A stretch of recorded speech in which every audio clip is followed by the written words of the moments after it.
back and our audio looks normal. Woo! Yay!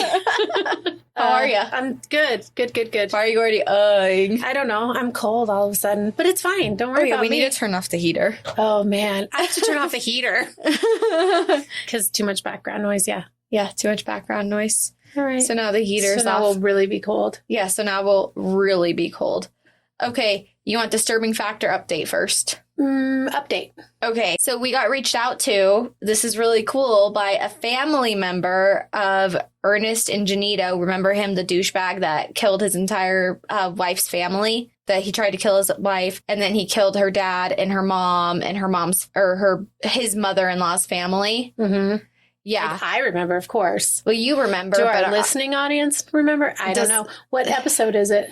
I don't know. Well, that's cool of you. I don't know what episode number it is, but it's titled Ernest and Janito. BTW, I believe that this is episode 60, and I forgot to let you say, this is episode 50. So, because remember when This is episode 60, woo! Yeah, because remember when you're counting, and I'm like, okay, it's time to stop. Yeah. And I said milestones. 15? I don't know. And I said you could do it at 50 for milestones, and we did, and I forgot. And I think this is 60, I believe. Okay, nice. Very or good. 59. Well, if it's 59, then this is episode 59. Welcome back. Anyway, okay, so yeah, we got reached out to by a family member, and I told them I wasn't going to use their name, so I'm going to respect that, obviously. That's good for you. But they reached out and just said, this is a family member of mine, and said that they really enjoyed listening to the podcast, which I felt a little bit of fear when I saw, like, oh, this is a family member of mine. Me too. I was like, oh, God. I was like, offend? Yeah, I was like, oh, God, we pissed someone off. Yep. Our first hater. Yeah, our first hater. Maybe not. Right, probably Maybe not, our actually. first silent hater. Yeah. They said that, they really enjoyed listening to us, which was awesome. And that when Ernest had died in 1995, Tessie, the wife that he attempted to kill, she hadn't really thought about him from all the stories that this family member had heard. And that this person that they were brought up in that house, the one on, sorry, I'm looking for the street right now. The one on Piney Hollow Street. I was going to say something hollow. Yeah, the house that the first murders happened in with Michael, and then where Tessie's mom and dad. Yeah, Tessie's mom and dad. Yeah. That there were still bullet holes in the wall. Ugh. And that it was just super eerie. But yeah, the whole family, I guess, just like moved on, which is cool. That is good. I don't know. Good? It's good. It's good. But yeah, when I asked if I could give an update to whomever listens, they said, yeah, people deserve to have their closure. But I was so like, at first, like my heart stopped. I was like, ugh. I was like, we pissed someone off. We have to end this whole thing right now. We have to break up, throw away our mics. End the band right now. End the band right now. No more shows. This band's never going on tour again. Right? But no.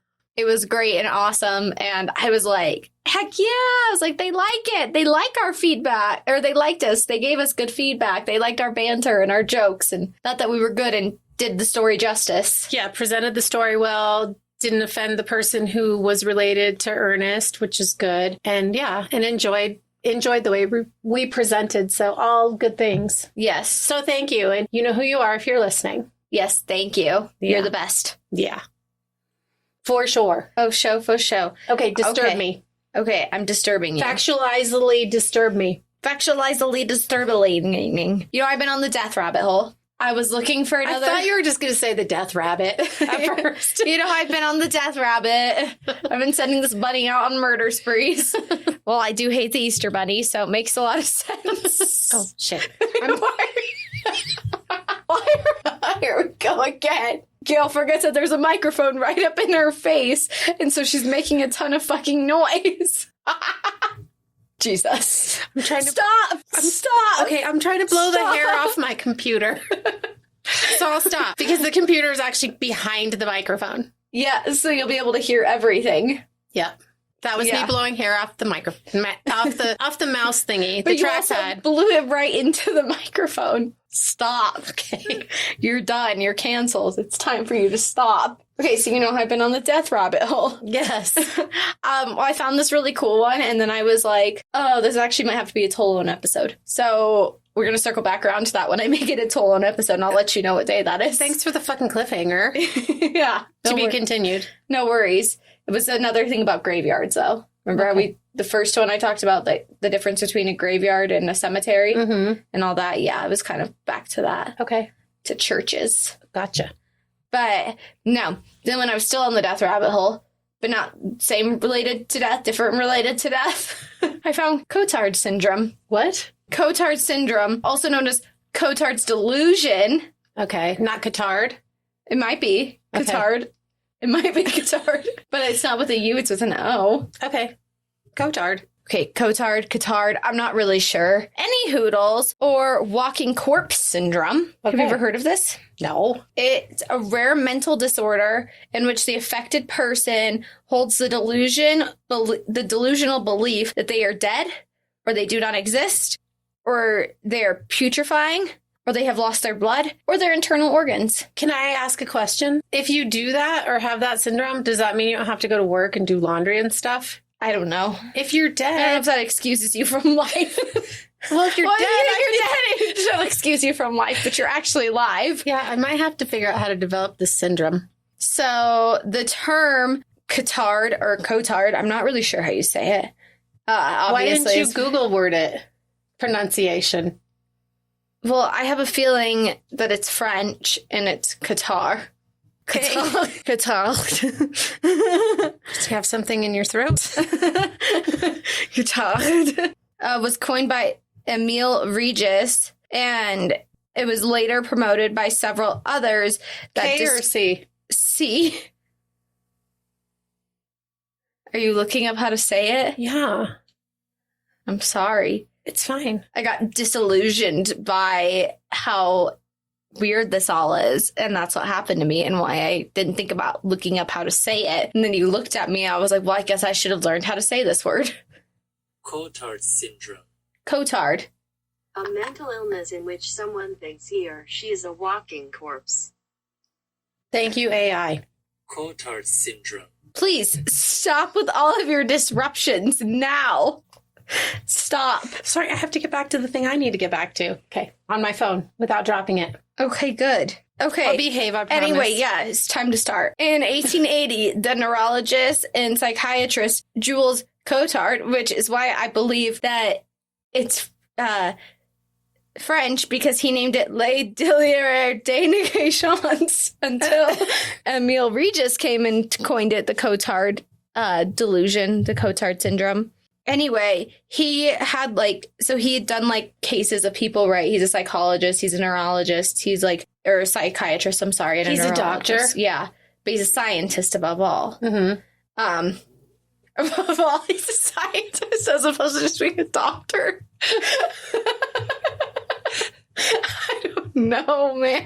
Brain's not always braining. Anyway, he had a patient who we'll call Mademoiselle X, who was a woman who was described she denied her existence of her body and all of her need to eat. And she claimed that she was condemned to eternal damnation, and therefore she could not die a natural death. In the course of experiencing the delirium of negation, she died of starvation. Ooh. I guess she wasn't really dead then. Yeah. Obviously. Obviously. If she actually died. Yeah, she wasn't really dead. Well, I mean, and if you starve yourself to death, then, yeah, you're going to die. You needed to eat. Yeah. Hence, living. So, obviously, we just discussed people thinking that they're dying. Or it could also be people thinking that they're immortal. And they may also believe that their body parts are missing or disappearing. Some people experience thinking that a virus is destroying all of their organs. So it's some kind of a mental psychosis, yeah? Yes. It's very rare, though, including among people with schizophrenia, because that might be one of your next thoughts, that somebody who has this is schizophrenic. However, those with schizophrenia, that's one of the potential causes, they think, of schizophrenia could be Cotards. Gotcha. So, because they say people with schizophrenia have a lot of different delusions, so this could be some of them. Okay. So the other potential causes of Cotard syndrome are obviously neurological conditions, but they could also result in epilepsy, drug misuse, dementia, brain infections. Jeez. Yeah, so a lot of shit happening there. Yeah. But it's not always the a case that a person with Cotard's has schizophrenia. Many conditions can cause Cotard syndrome, and some people may experience it like really short-lived, like only have it for a little stints of time. Stints of time after having like a seizure. And some scientists are thinking that it might be related to lesions on your brain, on the non-dominant hemisphere of your brain. However, again, there's still a lot of scientific studies to be done regarding it. And they think that some of the cures could be like antipsychotic medications, antidepressants, psychotherapy, stopping drugs that may cause the syndrome, or IV fluids. Okay, so you're dehydrated? Large range of things, right? Yeah, including dehydration. Yeah. And as of March 11th of this year, there's only about 200 known cases of it worldwide. Wow, super rare. So it's really, really, really rare. So I guess I'm not getting out of work Monday and or doing laundry this weekend. Because you think you may have developed Cotard's? Yes. Like, I'm actually not alive. I don't need to participate. I'm going down. This has all been a delusion. I'm going to lay down. I've never really been alive. Okay, so one patient, we'll call them CS because this is case study, so CS, was diagnosed with Cotard syndrome after experiencing some significant traumatic brain damage. And this damage was particularly to the cerebral hemisphere, the frontal lobe, and the ventricular system. And this was apparent to CS's doctors after examining an MRI, a CT scan. So they compiled all of these things, right?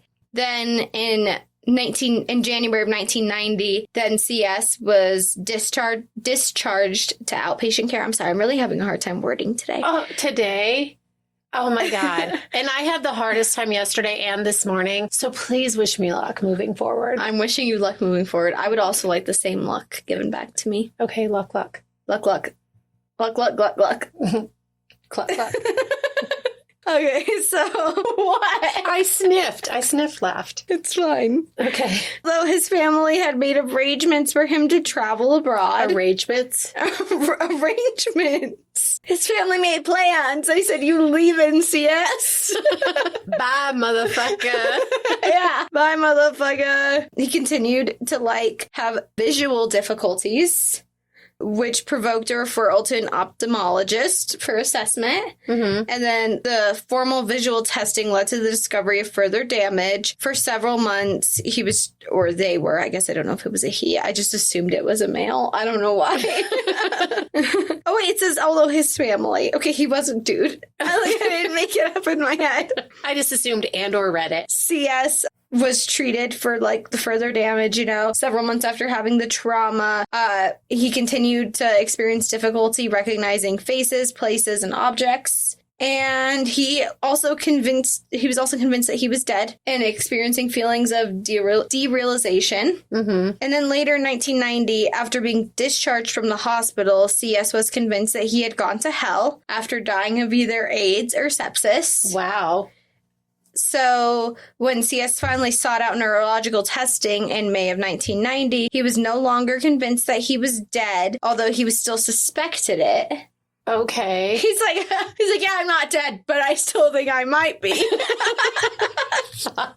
So then it revealed that he was able to distinguish between dead people and alive people. Cool. But not, he couldn't place himself in either category. Alrighty then. It was like, did you just have a conversation with that person laying there in a casket?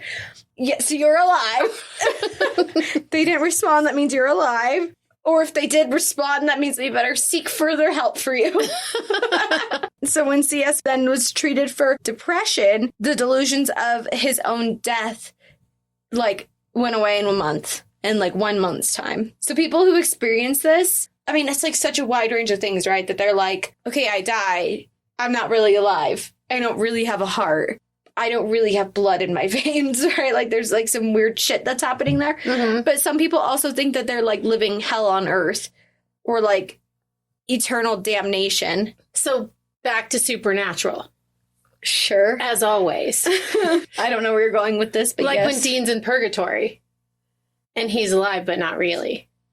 But he's not really alive. No.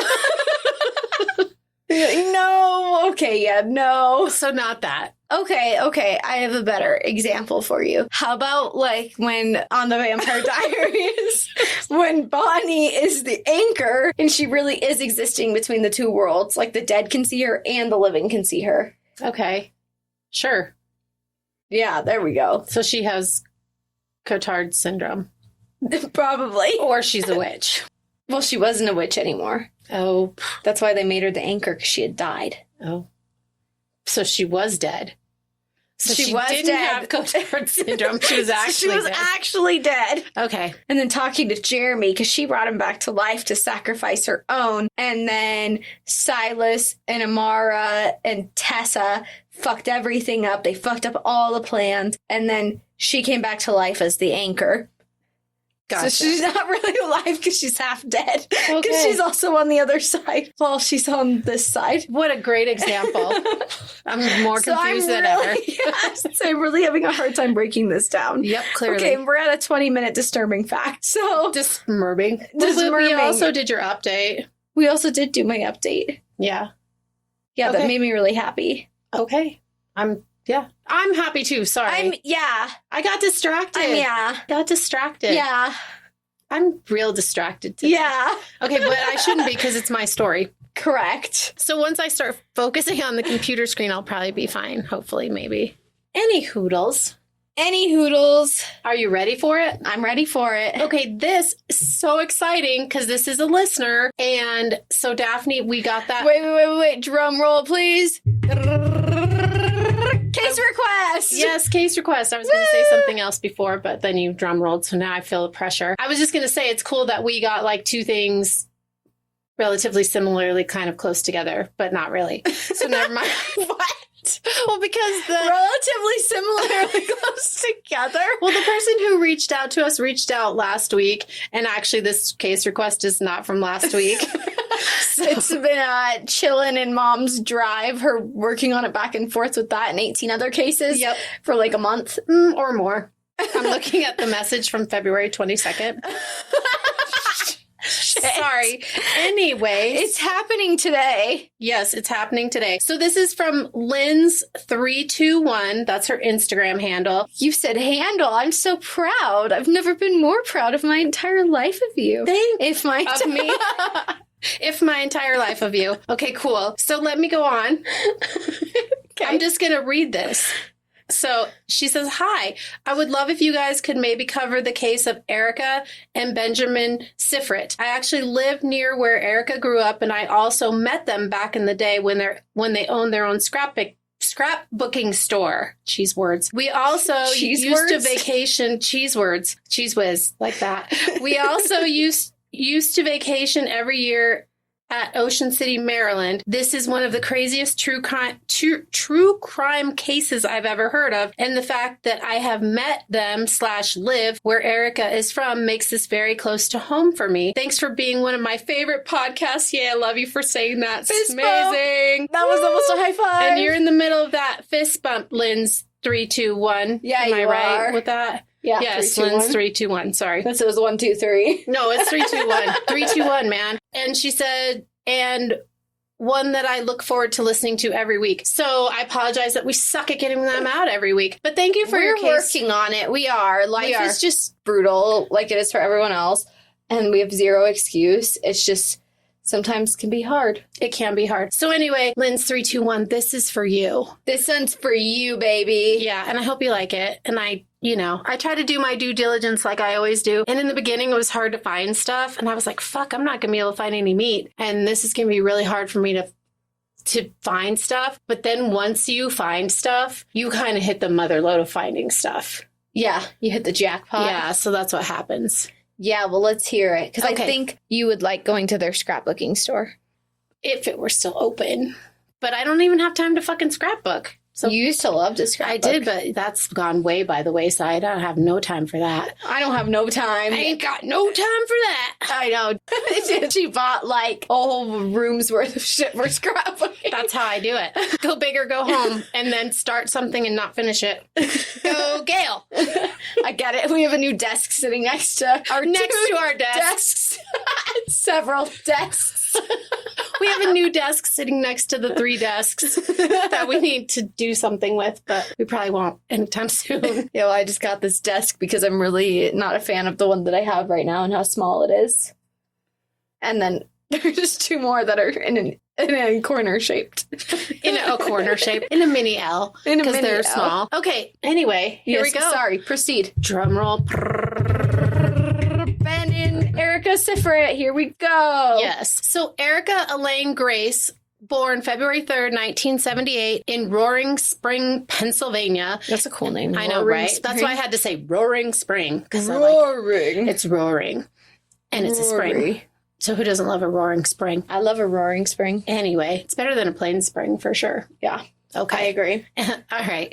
So she was in through the plains. A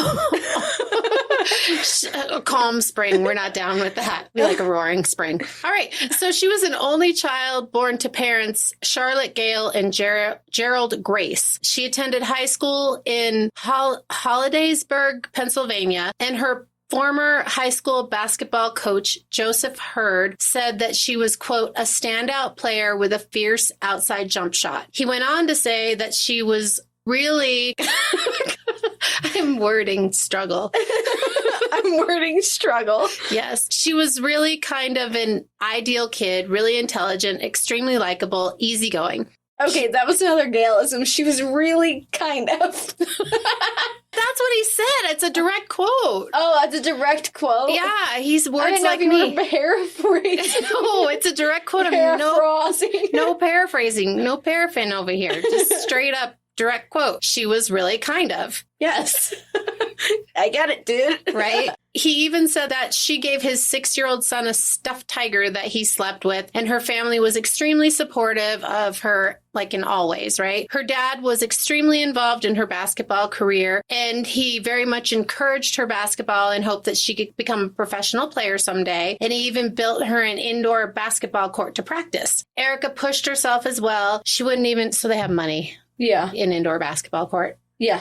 Got you. Okay. What year was this? Well, in the late 1990s. I was going to say in the late 1900s, but yes, in the late 1900s. Because she was born in... 1990s are the late 1900s, yeah, same thing. Fair. Same thing. So, because she was born in 78 and this is high school. So, I guess the late... I don't know. Anyway, sometime. So, yeah, the late 1900s. God, stop making me process things that aren't written down in front of me. Let's see, in 78, so she would have been 12 in 1990. And what year in school are we talking about here? Senior year? She probably graduated in what, like 1997 or something like that? 1996? 96, yeah, because she was born in 78. Okay. Yes. All right. So here we are. We're in the late 1900s. So he was extremely involved in her basketball career, and she even pushed herself, and she wouldn't even let herself eat dinner until she made 10 free throws in a row. And I guess, damn, I know, right? We have a basketball hoop out front. I can't do that. Yeah, well, you wouldn't instead. Right? I was like, you wouldn't be like, oh, well, I can't. You'd be like, oh, fuck it, I didn't make it. What's for dinner? Yeah, pretty much. Yeah, basically. Where are those chicken nuggets? Those are fucking awesome. They're fucking good chicken nuggets. Yeah, they're amazing. Mom, I'm working on my last one. Stir the air fryer. I got number 9 here. Shake the air fryer up. I'm coming. No, my last attempt. We're almost going for one. There I go. All right, moving on. Sorry. That's okay. So again, her parents were really huge supporters of everything she did because she's like an only child. She's their little princess. Relatable to my little princess over there. Yeah. Anyway. Yes, I'm an only child in case anyone was wondering. And her parents are extremely supportive of her. Yes.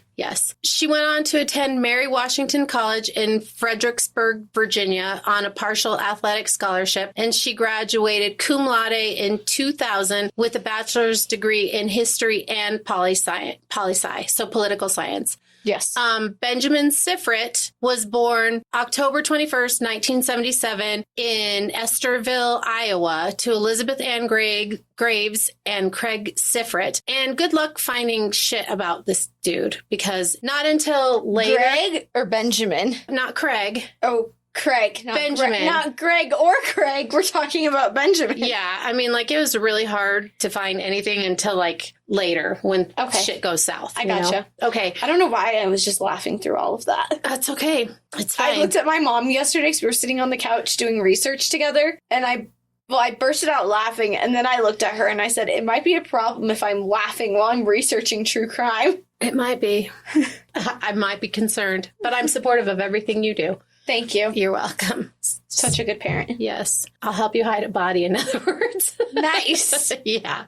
Best mommy ever. It was hard to find anything about him until later in life, but I did read that he was raised in Montana and he wasn't like a great student, but I guess he did okay. And he was on the swim team and he won a lot of awards while he was on the swim team. And so obviously you got to have semi-decent grades in order to be able to stay on the swim team. Right. Like at least a C average, yeah? Yeah. Yeah. Okay. Yeah, you have to be doing probably better than a C average to be maintaining a scholarship and be... It wasn't a scholarship, it was in high school. Oh, it wasn't. Okay. Gotcha. Okay. So she was on an athletic scholarship. Partial. But even in high school, I feel like even you still got to be doing better than a C. I don't know. Or else they're going to pull you from that shit. I don't know. I didn't either. Maybe we don't This care was enough to look it up. 80s, 90s. Late 1900s. Excuse me. The late 1900s. The late-ish 1900s. Ericka and Ben met at a bar during her senior year of college. And Ben, I'm going to go back and forth between Ben and Benjamin. Like, he's always referred to as Benjamin, but I feel like that's long. And so I probably will say Ben a lot. I'm cool with Ben. Okay. I like the name Ben. He tried to discourage Ericka from getting into a relationship with him because of his demanding training schedule as a Navy SEAL, but she was relentless, he said, like she wouldn't leave him alone. And so they started dating. And in 1998... Because she's an only child. Yeah. So we get the relentlessness. In 1998, both of them were 20 years old, and they eloped after only 3 weeks of dating. Oh, Jesus. And were married in Las Vegas. And so I feel like he didn't discourage her that much. Yeah. If they're eloping like that quickly, yeah, I feel like that's not really much discouragement. He's not really like, actually, I think we should, take it slow. I don't really have much time for you. Yeah, we maybe should, just chill out for a sec, figure out what we both want, make sure this is what we both want. Right. Because I'm focused on my Navy career and I have a really rigorous training schedule and I got to focus on that. Right. You're 20, you're a double major, you're on a partial basketball scholarship, you have things that you want to accomplish and do. Fuck it. Let's go to Vegas and go get married. Right. Where's Elvis? Right. What's your last name again? Because we've known each other for 3 weeks. Yeah, no shit. Yeah. So they seemed like, I have to stop saying so. I'm going to have to spray myself with mace every time I say it. Because me saying it and trying to scold myself or snap myself on the wrist with something isn't working. So I'm going to have to do something more extreme. Jeez. Alrighty. Continue on with the story. They seemed like... I have a nail right here. Oh, I don't know. You can prick your finger with it. Sure. They seemed like your typical newlywed couple. Sleeping Beauty. And Ericka was over the moon, happy and in love. Ericka's parents, however, were disappointed and surprised when she came home with her new husband because they had no idea that she'd gotten married. She also stopped playing basketball because she was busy and she got married and she's double major. And she's little. And she's double major. And she's little. She's petite. So she's never going to be a professional basketball player, right? Even however good she is, she's probably never going to go pro. And so her dad was bummed about that. I feel that. And she was bummed I'm really about that good. too. I'll never go pro. She was bummed about it too, but she gets married and she's happy and life is good. Their 3-week relationship is real solid. Yeah, well, if there's already wedding bells are ringing. Yeah, after 3 weeks, then shit's on fire. You know, whether it's a good fire, like oh my gosh, you can't contain this is amazing, or it's fucking a bad fire that shit's burning down to the ground to ashes. Yeah, we'll get there pretty quick. Oh, is this 6 weeks after they meet? No, but it's, yeah, okay. Their relationship's a little toxic. So, oh my God, where's the mace? Like I said, Ben was a Navy SEAL and he was number 1 in his class, so he's dedicated. But not long after his marriage to Ericka, he was court-martialed and he was released from duty. and given a bad conduct discharge for repeatedly being absent without leave, insubordination, poor performance, and wearing unauthorized insignia. He had his Navy enlisted classification and combatant. So he was a combat swimmer, like you go and put a bomb on a submarine or something. You go and combat things? Yeah. So he had both of those classifications were revoked. So he's booted out for, bad conduct, and it's on his permanent record, and his classifications, Navy classifications, are revoked. So this is after getting married to Ericka. But before getting married to Ericka, he was number one, and he was focused in doing all of the things, right? Right. So sure he was. Oh my God. So tell me more. After Ericka graduated, they moved near Ericka's parents, and Ericka's parents helped the couple open a scrapbooking store called Memory Lane. And it's like Elaine, but without the E on the front. Memory Lane, like Elaine, like Laine. Oh, why did we do that? That was not rehearsed. It just happens. We do that a lot. We do. The couple had this kind of match and gasoline kind of relationship, which I guess you can imagine given the fact that he was like, no, we can't really date. And they're married in 3 weeks. It's pretty shit takes off quick. They were sexually charged. They were best friends. They were always together, and they loved to party together. And when they partied, they drank heavily and they used drugs, mainly pills. And I don't know what kind of pills, but some pills, maybe aspirin. I don't know. Maybe aspirin. And cocaine. That white one with the big A on it. Cocaine was their drug of choice, and they drank a lot. Ericka was jealous over any attention that was given to Ben. And of course, heavy partying fuels that fire and, plays a huge part in getting upset, and her drugs also increased her paranoia. Oh, so she's paranoid on top of being on drugs and alcohol. Yeah, and being a jealous wreck. Yeah. Ericka sounds like this is a fiery combo for her. Yeah. It sounds not good, huh? No, not good at all. Ericka began to develop a weird obsession with Hooters memorabilia. Yes, I have heard of this case before. I'm waiting for you to say, okay, because that's weird. I just think it's weird. No, it is weird, but also we're recording again tomorrow, so I guess I'll say my weird fascination at the moment. Okay. What I'm going through. I guess I could just say it real quick now that I fucking Easter egged it. Or fucking not Easter egg, like I'm dangling a carrot right now. You're trying to lure in the Easter Bunny? Yeah. One podcast I listened to, they did an interview with Holly Madison, which I started watching The Secrets of the Playboy Mansion with my friends a couple years ago. And then I finally finished it. And then, recently I finished it after starting it a couple years ago.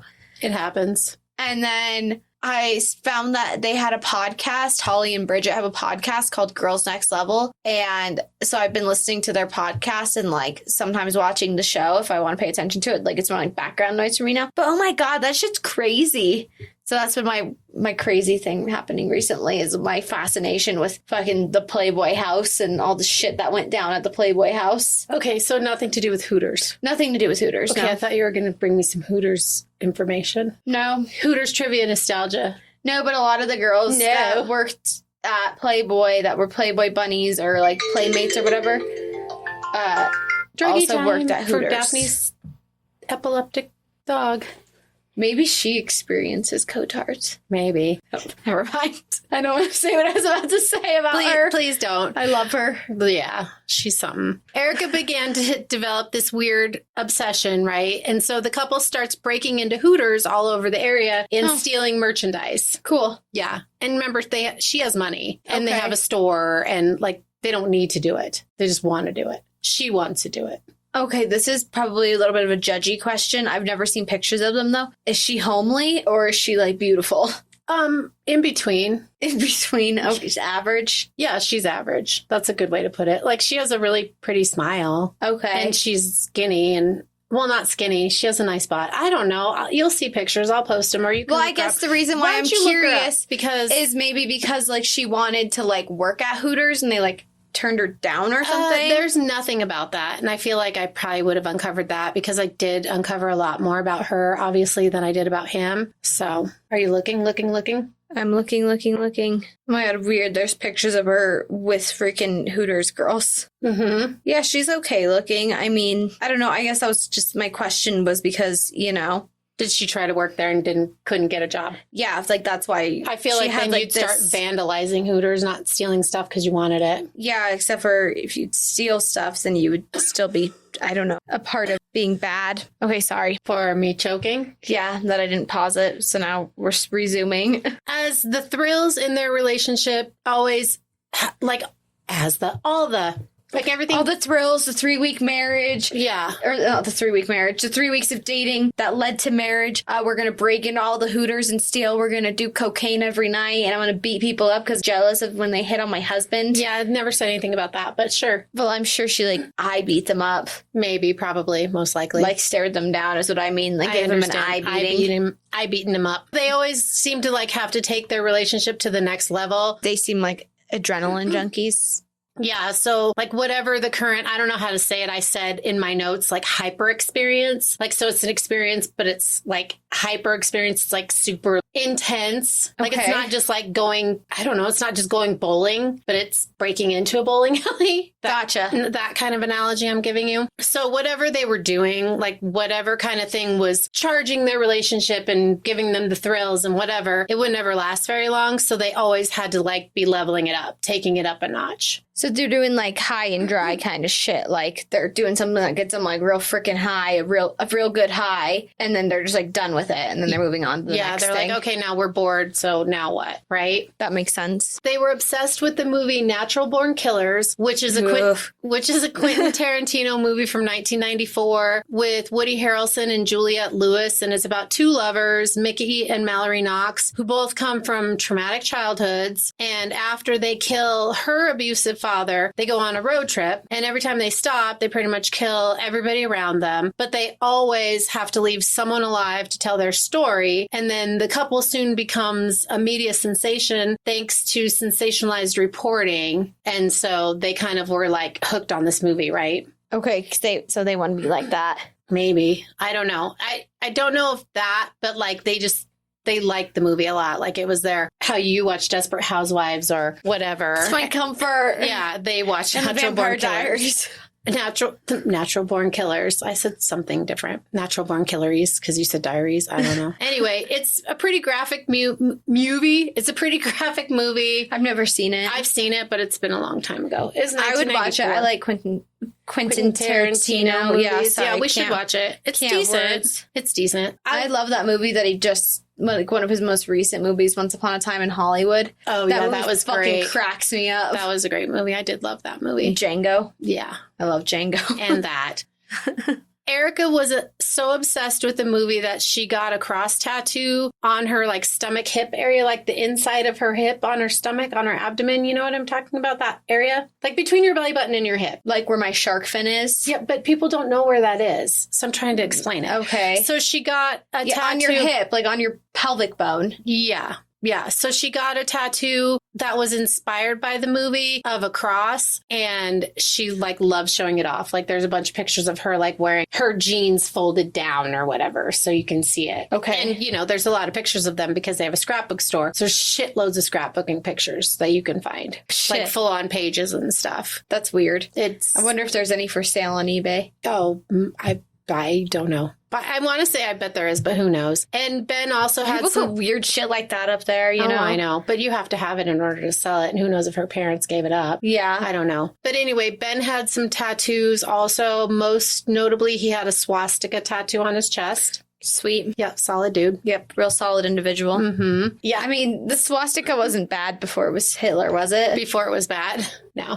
Okay. So I gotcha. Yeah. Well, it's a lot of symbols just turn bad and all of a sudden have bad meaning. Because someone takes it who's bad and uses it and then it's bad. But I don't know. I think it's in certain ways that, I think the swastika at this point is pretty now just a bad symbol. Associated with badness. Associated with bad things. But there's other things that I'm trying to think of. That's okay. We don't need to do that. We don't need to do that. You're right. But I was just saying, I don't think it always has to be bad. Some kind of positive things about it, or its real meaning. Right. The real meaning probably isn't the bad meaning, but unfortunately the bad meaning overshadows the real meaning. Lightning bolts. I love lightning bolts. Yes, I think of Harry Potter when I think of lightning bolts and what Voldemort did to him, and that's a bad thing. But I like lightning bolts.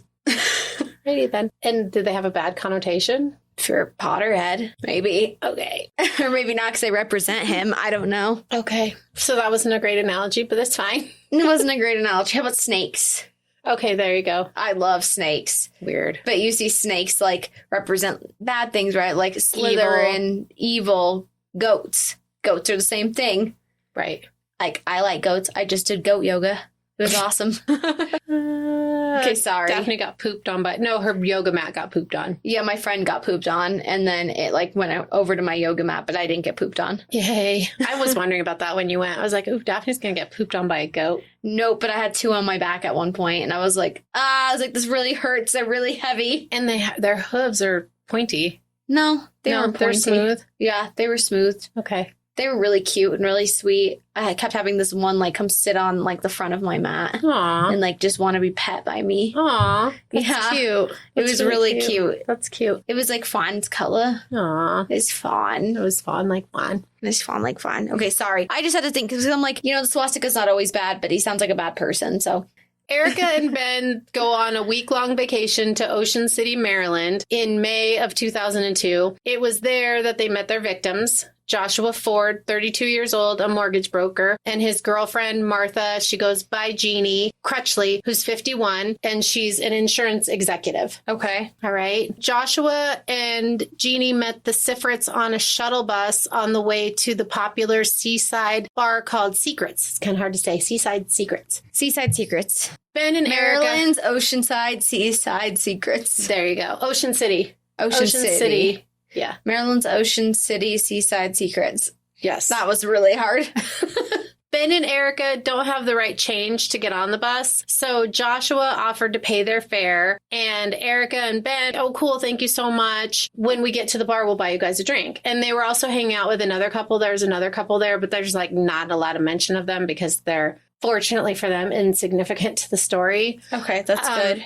So they go to the bar and they have drinks and they're hanging out. They end up hanging out all night because they're getting along really well and they're having fun together. And like I said, they're just partying all night. Ben and Ericka invited them to go back to their condo for drinks and to smoke some weed and a hot tub. And the couples go back to the condo and they start partying and there's music and drinks and they're all hot tubbing and having a really good time. And then Ericka gets out of the hot tub and she goes upstairs and she starts screaming, "Where's my pocketbook? Someone took my pocketbook." Then Ben jumps out of the hot tub and he grabs his .357 Magnum, and it's actually Ericka's .357 Magnum. This is a gun, I assume. Yeah, it's her gun. He grabs her gun and he starts waving it around and he's like, "Where's my wife's pocketbook? Which one of you took it?" So they're like accusing these people of taking her purse, right? Mm-hmm. And then who knows why, but I guess like to add to the drama and to create more drama and whatever, because it's a game. They're just playing this fucking game, right? Right. It's a game to these assholes. It's a thrill because they're like, "Oh, we're so fucking bored. We're like, oh, we've seen natural born killers. We're so bored. Like, let's fuck with people. Like, hardcorely fuck with people." So at 3:00 in the morning, she calls 911. Ericka does? Mm-hmm. Claiming that Jeannie and Joshua stole her purse. And then Ericka hangs up before she gives the address to the condo. And so the police never come. But like the drama, whatever. So obviously she's not going to give the address. She's just like calling. And there's a recording of the 911 call. Ooh, yeah, ominous. so I heard that. Yeah. I was like, ooh. You listened to it? I did listen to it. Ooh. It's real short, and she just fucking hangs up. The lady's like, the operator's like, "Okay, well, let me get you to the police." And she's like, "Well, they're here, and they're stealing." And she's like, "Okay, cool. I'm going to transfer you to the police, and you can give the police all that information." And then Ericka just hangs up. Eesh. Yeah. Yeesh. Well, that's like anytime, there's like the footage of Karla Homolka. Mm-hmm. That just like fucking, ugh. Yeah. There's some serial killers that don't like send, or killers in general that like don't, when you see like their interviews or whatever, they don't disturb me in ways that others do. Like Karla Homolka is one that like disturbs me. This woman sounds highly disturbed. Yeah. That's probably disturbing to listen to. Yeah. Yeah. Well, because you know what's about to happen. At least exactly. Joshua and Jeannie run into the bathroom, and depending on whose fucking version you're going to listen to, because there's two different versions, obviously. Ben or Ericka is like hot on their heels when they go when they run into the bathroom. And then one or the other, whoever it is, goes onto the balcony and they can see into the bathroom window and they can see that the couple's like freaking out. And whoever is on the other side of the bathroom door holding the gun tells them when they should shoot. And so the first shot goes through the door and right into Joshua's head and kills him immediately. Oh, fuck. Mm-hmm. Yeah. Yeah. Obviously, they really came to play, didn't they? Yep, they did. Assholes. Obviously, Jeannie's terrified, right? The man she lives with, the man she loves, Her boyfriend has just been shot in the head and killed like right in front of her. And they're literally just on vacation, partying, hanging out with these fucking random people. Wind up hanging out with these crazy fucking people, right? That just seem normal and nice. Yeah, they're like your I'll average. buy you a drink. Right. Because because you paid for our bus fare. Yeah, you covered us. That's what Right. I was looking for, was covered. Sorry. When when whoever it is goes into the bathroom, because like I said, there's his side and her side. Joshua was shot in the chest as well for fun or good measure or whatever, because he was dead after the bullet to the head. Oh, I'm sure he was. 357 Magnum, yeah. Yeah, so now they're just fucking for giggles and shits. They're just overkill. Right. And they make Jeannie beg for her life. But then, of course, they kill her also just for fun or the thrill or like some sick, twisted game that's for their entertainment. They're just killing them. But now what? Because they're in a penthouse condo on the top floor Oh, shit. of this building where they're staying on vacation. They're on vacation. They don't live there, right? So, fuck, what are they going to do now? They have to get rid of the bodies. And people don't hear the gunshots? Apparently not. And it's Memorial Day weekend. So it's May 25th of 2002. So it's vacation town. It's a holiday weekend. It's super fucking busy. And they're in a high-rise condo on the top floor. Damn, they're only like 24 and 25 years old. Mm-hmm. They're young. Mm-hmm. I guess sorry, when you said 2002, I was thinking that they were a little bit older in my brain. No. And they're I was both like, 24 actually when it happens. Oh, shit. Oh, yeah, because he was Born in October. But he was born in October 1977. Oh, yeah. Okay. So he's 25. 25. Yeah, Jesus, Louises. Yeah. So what are they going to do? They end up dismembering the bodies. They're going to dismember them? Oh, my God, these people are crazy. Mm-hmm. I guess, like I said to you, when you said the Hooters thing, and I was like, okay, yes, I have heard this, but I don't know, like, all these fucking details. I think I just remember the Hooters obsession. That's, like, what I remember about it, the killer couple Hooters obsession. Mm-hmm. That's, like, that's all my memory of it. I don't think I knew that they dismembered them. Oh, my God, this is why. And I also don't think I knew that, like, they, like, lived a life of highs either. Like, this is all Looking for the very next- new information for me. Right. Looking for the next thing to like mentally get them off or whatever. Yeah. It's like, I guess they're heroin, right? Yeah. Like, what's the next thing that'll make us super fucking high? Well, no, it's not heroin, because once you do it, you'll never get that. They're always looking for the next high. Well, that's what I'm saying. They're always looking for the next thing. They're chasing the dragon. Yes. In a different way than with heroin. Yeah. So they end up dismembering the bodies and they put them in garbage bags and then into the Navy duffel bags that they're using to travel with, because those Navy duffel bags are like big and they're real like heavy duty. And they carry them out of the condo one at a time and they put them in the trunk of the car. And then they drive across state lines into Delaware and they put the trash bags containing Jeannie and Joshua's body parts into different... Did they clean up the condo? Into different dumpsters, yeah, they do. And then they go on about their vacation. Jeez. So after they dump the bodies, they stop to play miniature golf, and they've just fucking killed people. And they're like nonchalant about it. They're just like, whatever. So they go and they play miniature golf, and they're partying, and they're hanging out, and like, what the fuck? Who does that? Right? Yeah. Who does that? And right after they were done playing miniature golf, after they've dumped the bodies, there's a picture taken of the two of them. And in that picture, Ericka is wearing Josh's ring on her necklace, and it's still caked in his blood.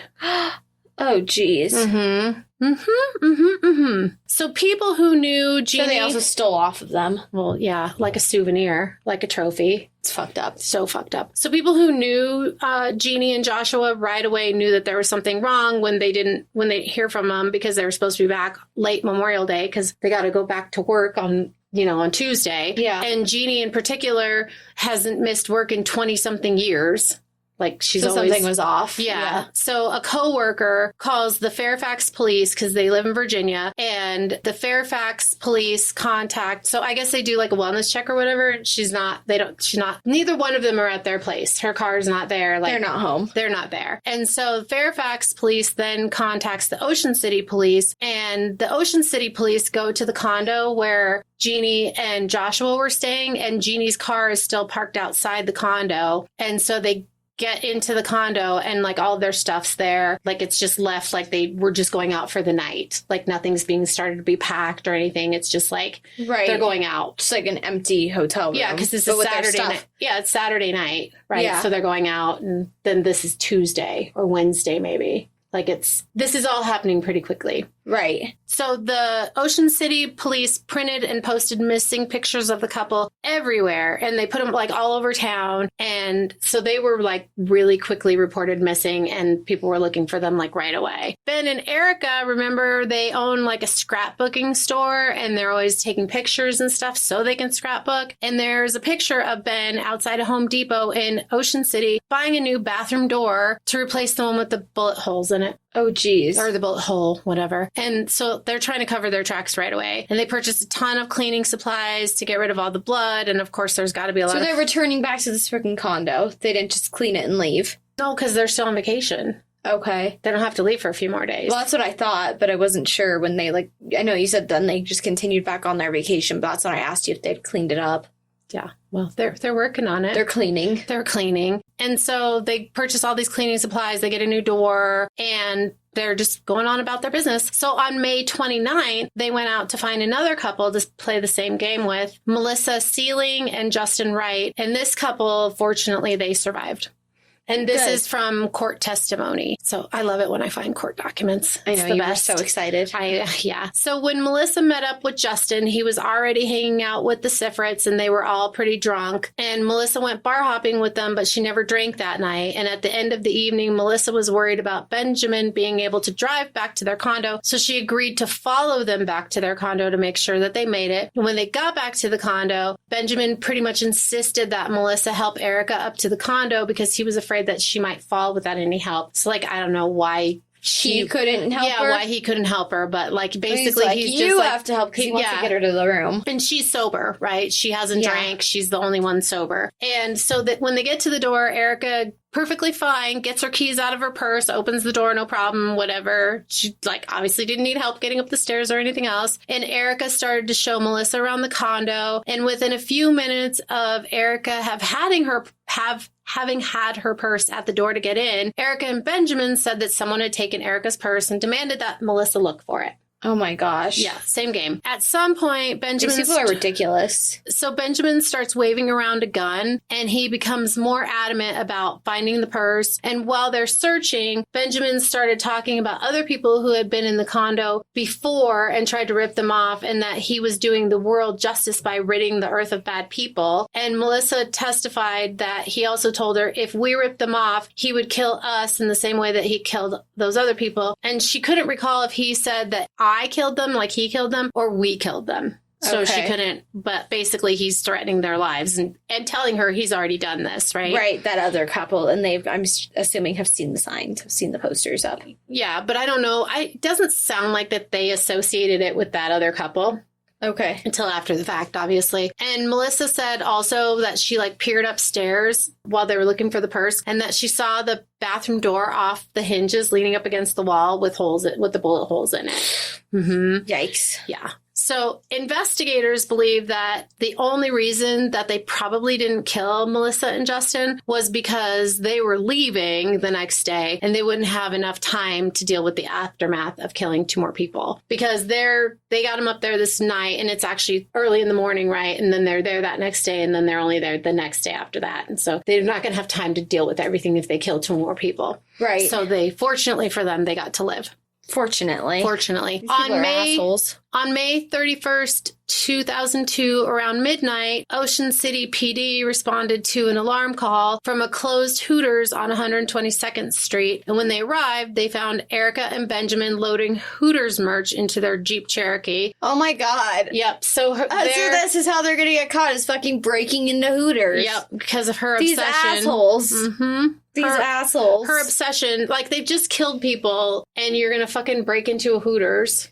Like, you're stupid, right? They're assholes. So the couple was placed in handcuffs. They're ballsy. That's what they are. ballsy. That's the right. Yeah, they are assholes, but they're ballsy assholes. Yeah, for sure. That's exactly the right. They're like, man, it's whatever. Like, we don't care. We killed these people. It's whatever. And we fucked with these other people and we're heading home. Yeah. Or we're heading home the next day. And so we better Peace out, Girl Scout. We better hit we this gotta Hooters, go to Hooters. right? So we can get this shit packed in our suitcases before we leave. Wow. The couple was placed in handcuffs and they searched the couple and found a 9mm handgun and a knife on Benjamin and a fully loaded .357 Magnum revolver in the waist of Ericka's jeans that was tucked in like the small of her back, as well as a knife on her. And in the Jeep, they found a .45 caliber handgun, ski masks, flex cuffs, and tape, and they were, of course, arrested and charged with burglary. While Ericka was being arrested, she told the officers that she had anxiety problems and that she needed her Xanax and her Paxil from her brown leather pouch inside of her purse that was in the front of the Jeep. So one of the officers gets her purse and is looking for the pills, and he only finds one of the pill bottles, like in that pouch that she described.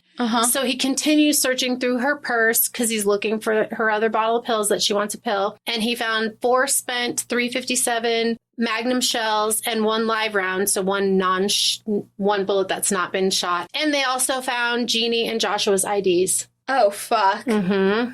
So, yeah, this are trophies. Mm-hmm. And there was also the silver ring with the dragon engraving found in Ericka's purse that was later identified as belonging to Joshua, the one in the picture. And after DNA testing, it was revealed that blood from both Joshua and Jeannie was on that ring.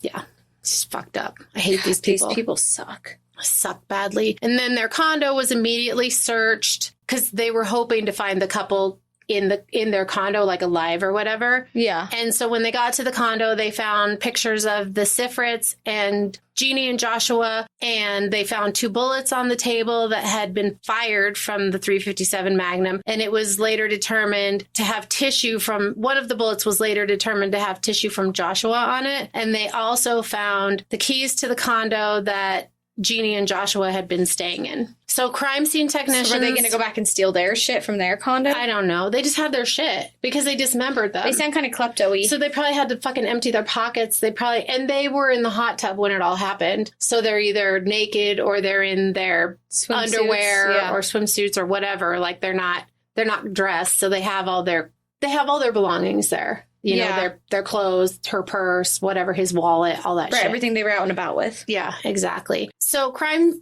scene technicians come in and they find blood stains. Using luminol, because the couples tried to clean up. Pretty much everywhere upstairs, in the bathroom, the master bedroom, around the hot tub. And it was later determined, of course, to be the blood of Ginny and Joshua. And there was also Jeannie, spelled with a G. It's Geney, which actually is Jeannie. So I don't know why I'm struggling. Also, but other than the fact that it's a word, so that's a struggle some days, most days, all days. Also, the receipt for the cleaning supplies that were purchased on the 26th was found. Okay, in the door. Yeah, they're like, okay, that's the day that these people went missing. Or before. No, well, it was, 25th, 26th. Yeah. They're tracking the times. Yeah. So at the police station, with the overwhelming evidence, Ericka confessed that they had dismembered and put the bodies in trash bags and dumped them into 2 different dumpsters behind the Food Lion grocery store in Rehoboth, Delaware. Poor deputy, he was probably like just trying to do right by the fucking citizen who's like just got caught burglarizing, and she's like, I have anxiety, and he's like, okay, I'm gonna be a good citizen and do something for another good citizen for society, and go look through her bag and go get her Xanax for her and Klonopin or whatever else she asked for. Paxil, but and fucking finds their IDs. Oh my God, that poor dude. Mm-hmm. He's probably gonna be like, what the fuck? Like, that would be so scarring. Or he's glad because he Solved it. he figured it out. He cracked the case. Yeah. Really quickly, too. Really quickly. This all happens real quickly. They dumped their bodies in Usually what happens with sprees. 2 different dumpsters behind the Food Lion grocery store in Rehoboth, Delaware. I think Rehoboth, something like that, Delaware. Okay.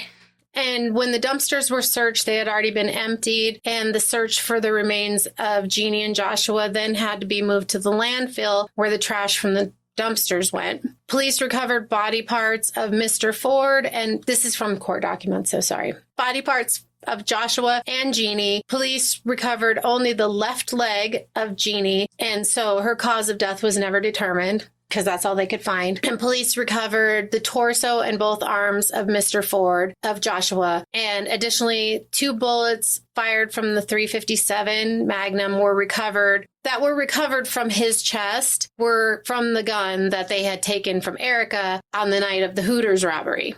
So they matched all this. They matched, yeah. At Ericka's... That sucks. That's all they could find of them. Mm-hmm. Torso, 2 arms, and a leg. Mm-hmm.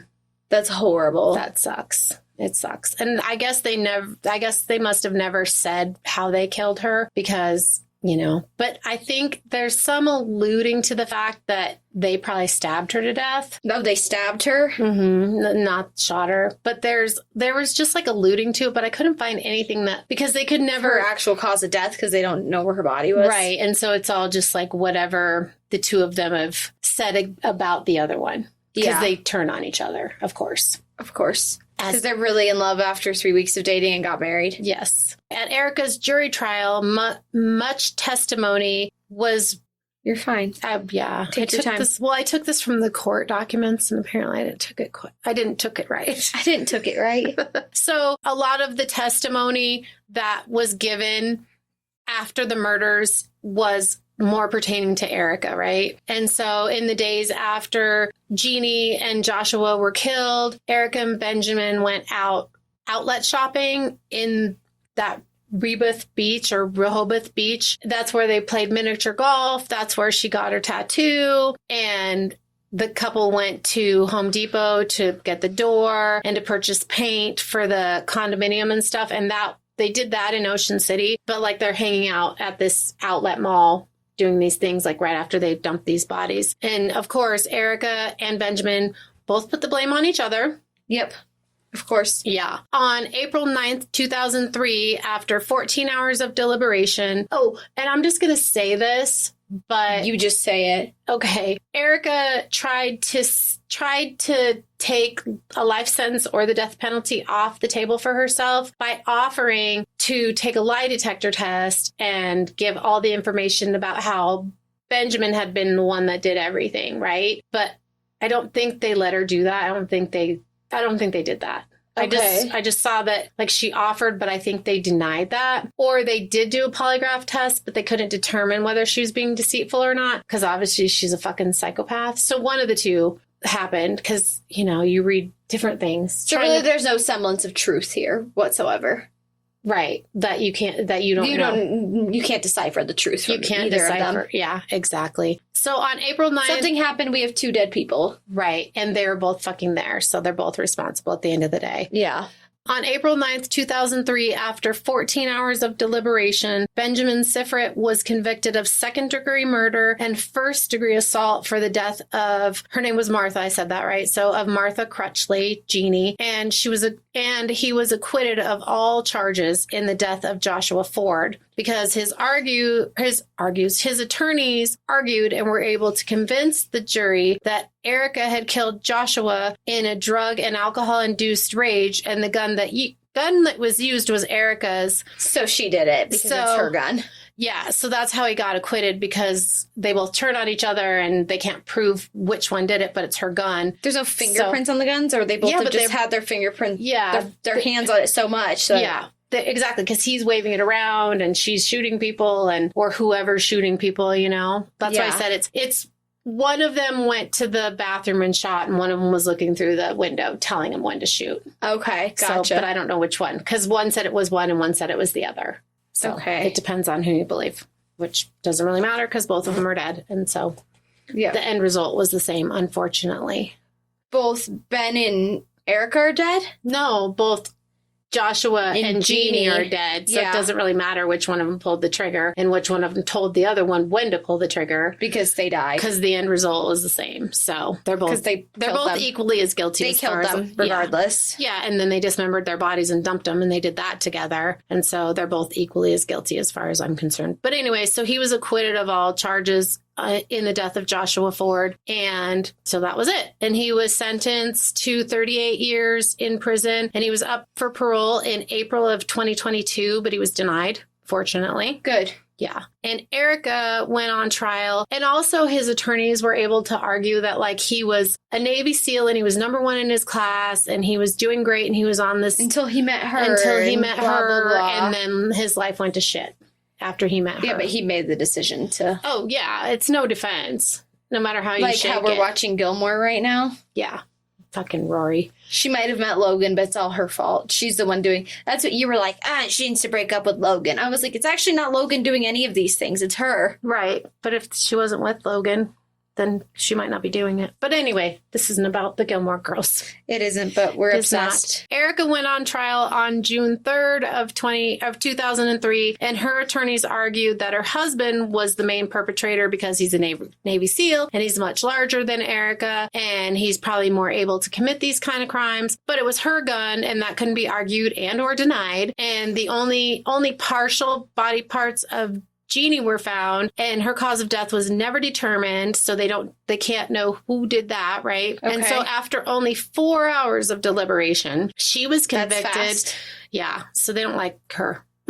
Yeah. They don't like him either, but they don't like her more. So she was convicted of the first-degree murder of Joshua Ford and the second-degree murder of Martha Crutchley, and related theft charges for the burglary of the Hooters. And she was sentenced to life plus 20 years on June 11th of 2003. But she's fucking eligible for parole this year in 2024. When? I don't know. I couldn't find that, but I'll bet you she doesn't get it. I'd be willing to bet it. I'd be willing to bet it. I'd be willing to bet you she does not get it. In March of 2010, Benjamin filed for divorce, and it was granted in August. 2010? Right. He waited that long? Well, because he's worried about his appeals. Like, they all exhausted, like, all of their appeals. Because you automatically get appeals whether you even want to make them or not. But obviously, they do want to make them. So they're, like, exhausting all of their appeals. Like, she's trying to sue people. There's so much shit if you keep reading it, which I don't want to get into all of that because, you know, it's just on and on about, well, this happened in court. And so that, you know, it's all of that legal stuff of like, well, the case should be thrown out because of this. And we want a retrial because of this. And this was a violation of her civil rights. This was a violation of his civil rights. All of that. Okay. And all of this shit just keeps getting denied.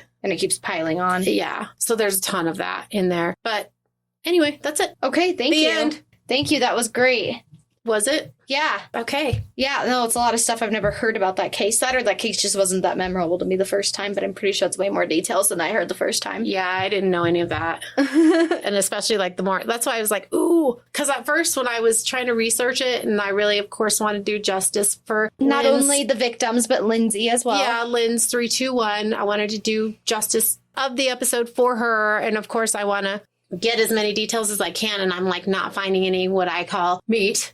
Yeah. You know, I'm like, I can't find anything. The meat like, and potatoes. Yeah, I couldn't find. I was like, fuck, this is like so superficial, and it's not really like necessarily reliable because you read one thing in one place and one thing in another place, and it's like, well, what is it? What's the real deal? And then I found the court shit, and I was like, oh, this is the real stuff. This is the real deal. This is it. This is the meat. Yeah. And the potatoes. That's and what I'm salad. having. That's what I'm having a hard time with what I'm working on right now. I'm working on a little bit more of a known case. Mm-hmm. Even though we don't always like to do the known cases. Well, we want some more attraction over here. And so Yep. So we're going to do a little bit more of a known case when we record tomorrow, another one, so we can start getting back to our regularly scheduled programming, podcasting. That was really hard to spit out. But no, I was going to say I'm having a hard time with my research on it too, because it's like what's real, what's not real, like what's fact, what's faux. Mm-hmm. Yeah. It sucks. The internet's awesome. Because a lot of shit gets speculated on all the time. All the time. And one person says it and then it becomes true even if it's not true. Yeah, exactly. And especially with the internet. It's like, oh my God. Yeah. Well, books too. Oh, yeah, for sure.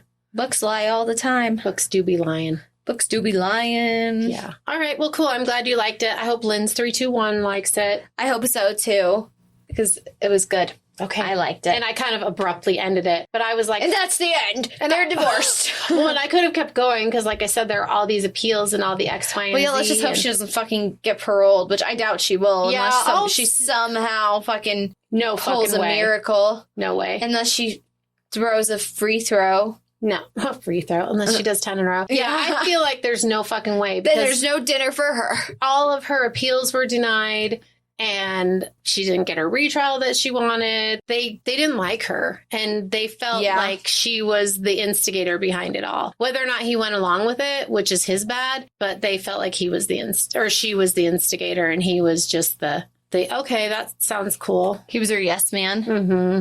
Yes. Yeah. Fucked up. Sounds like she's really persuasive, though. Yeah, she got him to marry her after 3 weeks. Of him being like, no, I don't think we should date. Him being like, I'm still not sure I want to enter a relationship with you, but fuck it. Sure, we can go get married. Right? It's cool. Yeah. So I feel like she's pretty manipulative and or persuasive, or both. Yeah, both. Probably. Gets him to fucking break into Hooters all the time. Yeah. Yeah. People. Because it sounded like he was actually kind of straight and narrow before he met her. Maybe. It was hard to say. Semi-straight and narrow. I couldn't find... Maybe not as wild and as when she brought it out of him. Well, like I said, I couldn't find a ton, but I did see that he was first in his class, which tells you something because the Navy's pretty damn disciplined. Stop. Sorry. The Navy's disciplined. She's swiping off her laptop now. She just can't help herself.